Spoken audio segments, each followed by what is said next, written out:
Hallo, ihr liebe Leute, hier ist wieder der Yankee mit Let's Play The Evil Within Uwe Pelzig. Ja, in der letzten Episode sind wir dem illustre Xeldo Neva ausgewichen, der schlafapneue Speckmann, El Specco Grande Spinne entkommen und sind wieder vereint worden mit dem Seppel und mit dem Kidman.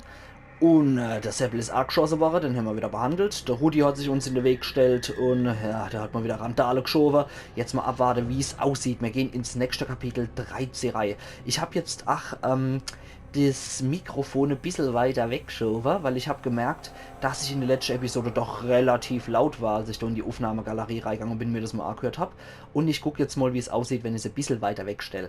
Aber ich fand eigentlich, dass man kein Echo gehört habt. Wenn man Echo gehört haben sollte in der 31. Episode, geben wir doch gerade einfach hier oder in der 31. Episode Bescheid. Das wäre exzellente.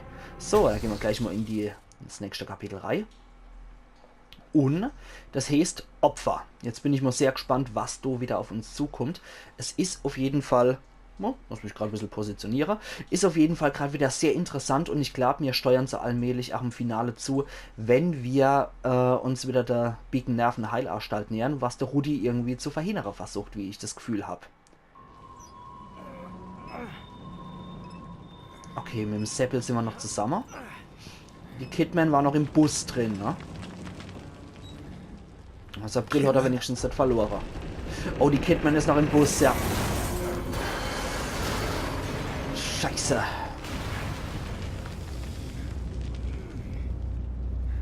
Okay.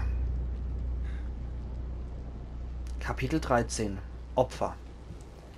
Spritzt, die nehmen wir gern. Wie viel Hämmer? 3 von 4. Ne, komm, die lassen wir erstmal. Spritz lassen wir erstmal Spritz sein und ich gucke mich jetzt nochmal hier im Zimmer um. Ich weiß, ich bin ein super Partner, wenn ich da zuerst mal den Raum durchsuche, bevor ich überhaupt mich zu meinem Partner durchschlängel. Aber ich will ja nichts verpassen, ne? Haben wir zum Beispiel hier noch was? Ja, sehen wir mal, da hätte ich gleich mal 4 Revolvermunition verpasst. Das wäre nicht so schön gewesen. Das Seppel ist da drüber noch. Ich schalte mal mein Lichtel an. Schade, dass man aber irgendwie keine Tasche lang kriegt hin. Da hätten wir noch Schrotpatrone, die nehme ich auch liebend gern an.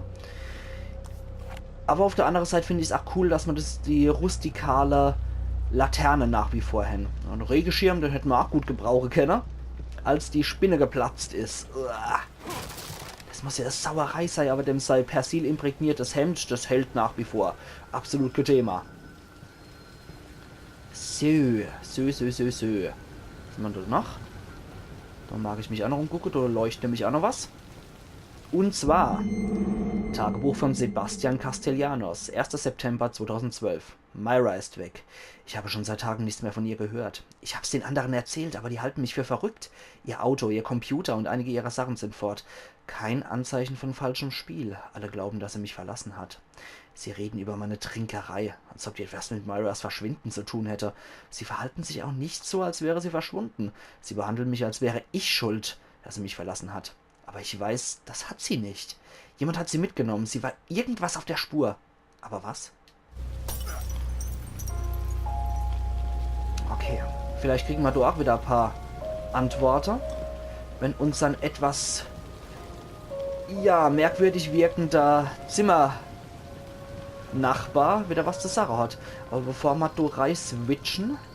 Moment, nee. Das wäre im Seppel hinterher, ne? Okay. Ich gehe wieder in die Klinik.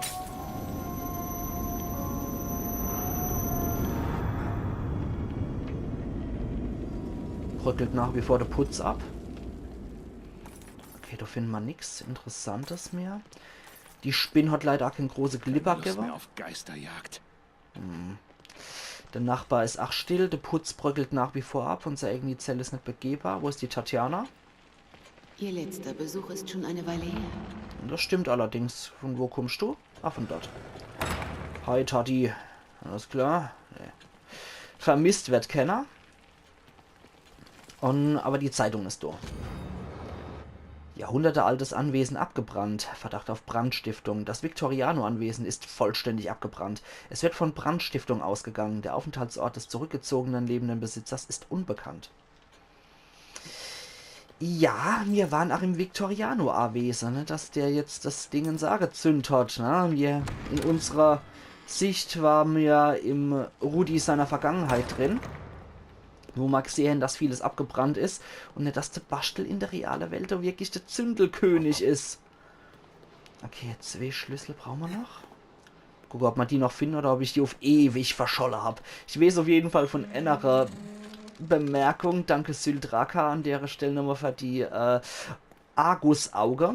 Weiß ich, dass ich Endschlüssel direkt vor meiner Aare gehabt habe und ich hab's hab nicht gefunden. Schande über meine Glatze, ne, an der Stelle. Dann gucken wir mal, was wir hier noch gebacken kriegen mit einer läppische 2000 Schleim, die wir haben. Ja, da kann ich nichts reißen damit. Für die Waffe, für die Magnum kann ich irgendwas noch reißen. Feuerrate. Verringern die Zeit zwischen abgegebenen Schüssen. Nee, nee. Nachladegeschwindigkeit für die Magnum und Magazinkapazität könnte ich nochmal erhöhen. Ach, wischt was. Wischt was. Wie hen so, wenn ich Glipper, der will Ausgeber wäre. So. Dann renn, Bastel, renn. Wenn wir schon wieder in der Klinik sind, dann sollten wir auch speichern, finde ich. Wir haben ja auch schon so ewig nämlich gespeichert. Und natürlich machen wir das. Ich gucke auch immer mal wieder auf die Facecam neben mir, die so abgebildet ist, ob ich nicht so viel Schatten werfe, weil ich habe vorhin bei der Vorbereitung so gesehen, als ich den Popschutz noch vors Mikrofon gemacht habe, der jetzt übrigens ab ist, dass der ein gewaltiger Schatten hier in dem Bereich gemacht hat. Aber das ist jetzt mittlerweile ein netter Fall. Ja, denke ich mal. Aber jetzt geht es erst einmal ein Seppel hinterher. Zack. Okay, hier sind wieder Gegner. Kontrollpunkt und wieder Brain. Der Energy Drink für alle Zomboiden und die es noch werden wollen. Ist das Säure? Ich will's nicht wissen, Bastel. Okay, das dauert auch länger, bis wir das ausgepfriemelt haben. Okay. Da kriegen wir jetzt zumindest mal nicht das volle Ausmaß von der Säuremine ab. 500 und 300 Blubber. Und ja. So Säureding mag ich eigentlich nicht reinschlappen. Aber wie ich mich kenne, wird mir das sowieso passieren. Ich kenne mich da mittlerweile. Ich bin so ein Fettnäpfcherei-Treter hoch 3 bei solchen Spielen. Stacheldraht wie immer. Ich glaube irgendwie die Entwickler haben so ein ganz, ganz leichter Stacheldraht-Fetisch. Okay, die Hütte bricht auch wieder auseinander. Der Seppel ist vorausgerannt. Zu der Kidman wahrscheinlich. Oh, scheiße. Ah, da ist er wieder. Wo kam denn der jetzt her? Gott. Was kann denn so eine Verwüstung verursachen? Der Rudi? Ist das eine U-Bahn, die da aus dem Boden guckt? Das sieht so aus, ja. Aber schau, wie sie liegt. Wenn wir es bis dahin schaffen, könnten wir mit ihrer Hilfe rüberkommen. Konzentrieren wir uns darauf, hier rauszukommen. Das ist aber eine sehr wackelige Brücke, die Sache, ne? Ich muss jetzt mal so einen Kontrollblick nochmal zu meinem Mikrofon machen, wie not das Ding eigentlich an mir dran ist. Ich bin es echt nicht mehr gewöhnt. Und jetzt muss ich auch wieder mit meiner Lautstärke-Regulierung von meiner Stimme arbeiten. Das ist so aller American Dad Brüll. Ist das ein Lautstärkenproblem? Da muss ich jetzt echt drauf achten, dass ich nicht wie ein Ochs rumbrüll. Ich glaube, da muss ich mich entlang hangeln, ne? Oder? Muss ich mich da nicht entlang hangeln? Oder renne ich hier die ganze Zeit episch gegen den Abgrund? Mach doch was, Bastel, sag mal doch, was ich zu machen hab. Ich weiß es nicht. Du hast noch 3 Kuckler. Ah, ein sehr vertrauenserweckender Aufzug. Den sollte man doch nehmen, oder? Ich weiß nicht, kriegen wir das hier? Seppel? Was ist Seppel? Problem. Ich weiß nicht, was ich zu machen hab. Da komme ich wirklich nicht durch. Da komme ich an, da drüber gekraxelt, da brennt's auch. Und hier kann ich... Ach, da ist ein Leder. Da ist ein Leder, okay. Und hier sieht es ziemlich eklig aus. Also... Okay. Problem gelöst im Rambo-Style. Und dann gehen wir jetzt da runter. Gucke, was mich jetzt da wieder Hässliches erwartet. Mann, oh Meter. Ich flüchte jetzt einmal so ein bisschen, dass ich später bei der Aufnahme sehen kann, Stimmregulierung besser so oder nicht. Riskier das lieber nicht. Ja, riskier das lieber nicht. Warte! Ich glaube, ich sehe einen anderen Weg. Wir treffen uns weiter unten. Wo? Oder darf der jetzt an der Felsfassade, an der Sims-Fassade rumklettern? Naja, mir ist egal. Ist ein Verbündeter, wenn ich ja wieder auf den ich Acht geben muss und den ich nicht mit hab dich lieb Kommentare wieder hochpäppeln muss, wenn er verletzt ist. Kidman dann. Oh oh. Es klingt entweder noch Ackermann oder noch Jemus. Ich will aber jetzt nicht, dass der Jemus kommt. Ich glaube doch noch nicht mal an Jemus. Oh nee! Der Ackermanns Schorsch ist wieder da. Und der hat gerade wieder bei einem Gesichtsverlust gemacht. Ach du Scheiße, die ganze Bossgegner kommen wieder. Scheiße. Okay, wir haben es jetzt wieder mit dem Ackermanns Schorsch zu tun. Alles klar. Kurz die Frage. In meinem Scharfschützengewehr ist nichts. In meiner Magnum ist auch nichts drin, ne? Das heißt, im schlimmsten Fall muss ich mich gegen den Ackermanns Schorsch anascht wehren. Das heißt, ich brauche Bolze. Ich brauche Eisbolze auf jeden Fall. Och Mann, jetzt kommt wieder das. Das ist gemein. Ich brauche dann nur wieder die Magnum und ich habe mich nie daran gewöhnt, das mit Viereck zu wechseln und mit RN oder mit RNs dann herzustellen. Okay, wir brauchen Sprengbolze, wir brauchen 2 Eisbolze. Ja. Jetzt muss ich aufpassen, jetzt muss ich höllisch aufpassen. Das kann ein richtig fieses Level hier werden. Also ich weiß, der Ackermanns Schorsch schleicht hier rum mit seinem Schnitzelhammer. Und der hat es auf uns abgesehen. Die Stacheldrahtfalle muss ich jetzt entschärfen. Und das bietet mir auch nach wie vor auch Munition für meine Basteleier. Mit der Bastel kann. Da komme ich nicht durch. Die Laternen sollte ich auch, wenn möglich, ausgeschaltet haben. Na toll, ich hätte lieber die Jemus gehabt, um ganz ehrlich zu sein. Ich hätte lieber die Jemus oder der Ackermanns Heinz gehabt. Die sind wenigstens tötbar. Der Ackermanns Schorsch ist ja nur extrem schwer zu töten. Okay, Ruhelose sind hier auch wieder unterwegs. Da ist noch ein großer Beutel Supp. Ich sollte aufpassen an der Stelle, wenn hier Ruhelose rumschlappen. Der guckt nicht in meine Richtung. Die versuche ich zu messern, wenn möglich. Ne?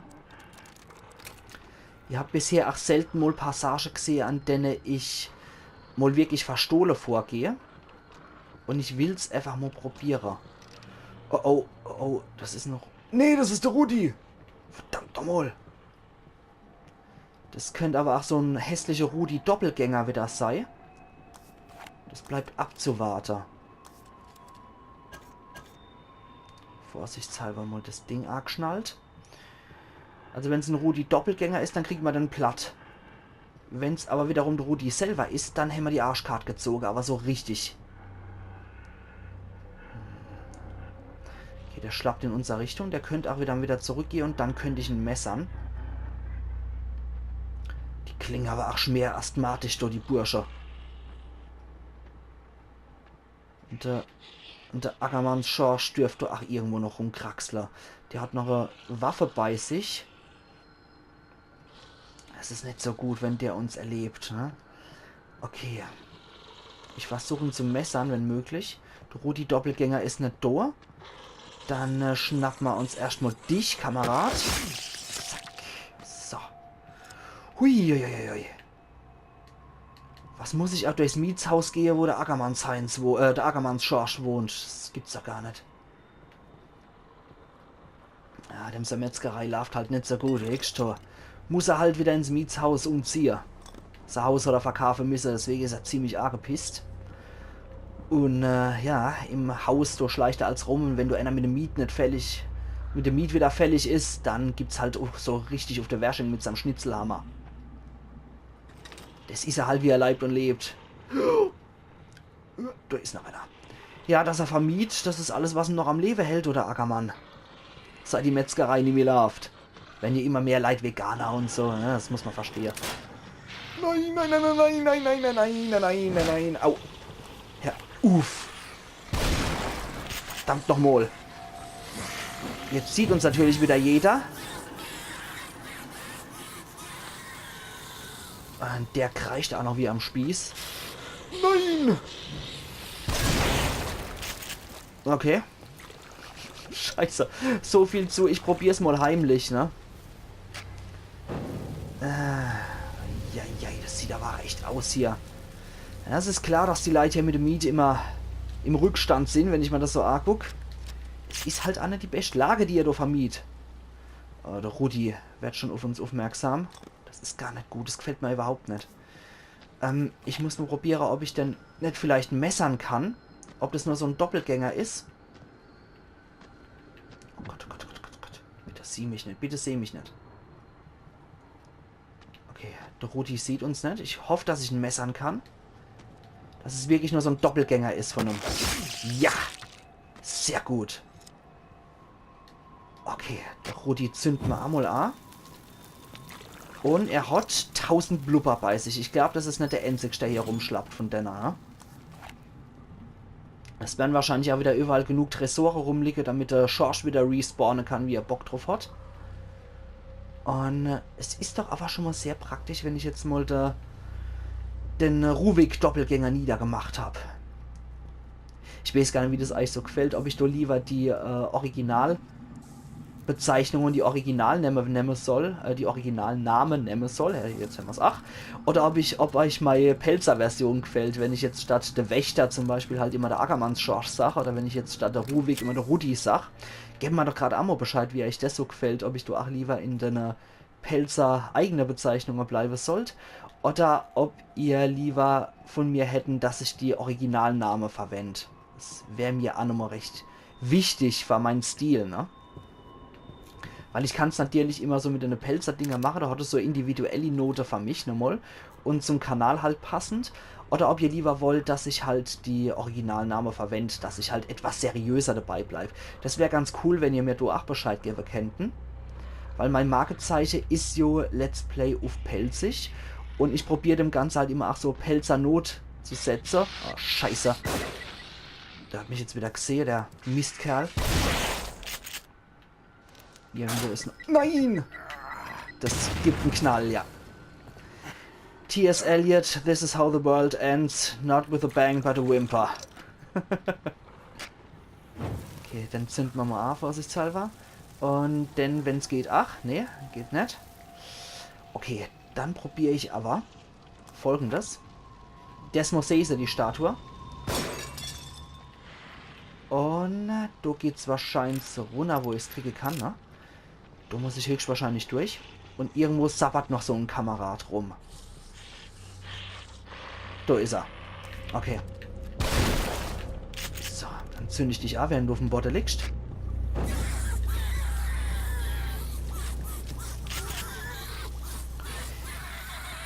Die klingen auch nicht gerade sehr begeistert, wenn man das macht. Okay, da runter komme ich nicht. Das kommt vielleicht noch erst später, aber ich habe auf jeden Fall die Statue hier abgeschossen. Müssen wir mal gucken, der ist in der Falle hier verändert. Ich glaube, hier kann ich mich relativ sicher fortbewegen, ne?